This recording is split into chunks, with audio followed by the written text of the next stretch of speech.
और दमोह में बारिश के बाद बाढ़ जैसे हालात निर्मित हो गए। तेंदुखेड़ा तारादेही क्षेत्र में व्यारमा नदी उफान पर है। आधा दर्जन गांव का संपर्क टूट गया। नदी के पुल पर पानी है, आवागमन जिसके चलते बाधित हो रहा है। कलेक्टर हालातों पर नजर रखे हुए हैं, लेकिन ये तस्वीरें देखिए, इतना ज्यादा पानी कि ग्रामीण इलाकों में नाव तक चलने लगी है। यानी कि एसडीआरएफ की टीमें पूरी तरह से मुस्तैद है, तैनात है किसी भी स्थिति से निपटने के लिए। राहत की बात यह है कि जनहानि की फिलहाल कोई सूचना नहीं। ताजा हालात क्या है, मनीष हमारे साथ जुड़ गए हैं। मनीष, भारी बारिश की तस्वीरें इस वक्त हम दर्शकों को दिखा रहे हैं। टीमें पूरी तरह से मुस्तैद है किसी भी स्थिति से निपटने के लिए, लेकिन हालात इस वक्त क्या बने हुए हैं दमोह में?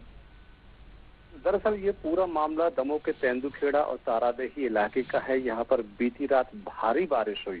इस भारी बारिश के बाद व्यारमा नदी उफान पर है और व्यारमा नदी के किनारे लगभग आधा दर्जन से भी अधिक गांव बाढ़ की चपेट में हैं।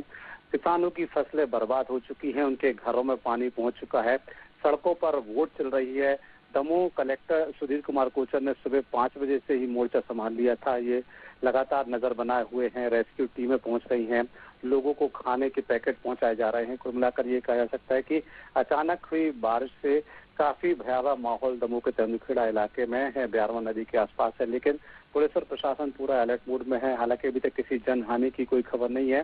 किसानों की फसलों में भारी नुकसान हुआ है, खासतौर पर मक्का की फसल और अन्य फसलें किसानों की बर्बाद हो चुकी है। काफी गमगीन माहौल को मिलाकर ये कहा जा सकता है कि तेंदुखेड़ा इलाका इस समय मुसीबत के दौर से गुजर रहा है। अचानक हुई बारिश से लगातार वहां पर बाढ़ जैसे हालात बने हुए हैं। हालांकि एसडीआरएफ की टीम वहां पर पहुंच चुकी है और जो लोग ऐसे इलाकों में फंसे हुए हैं जहां से कनेक्शन टूट गया, उनको निकालने की कोशिश की जा रही है।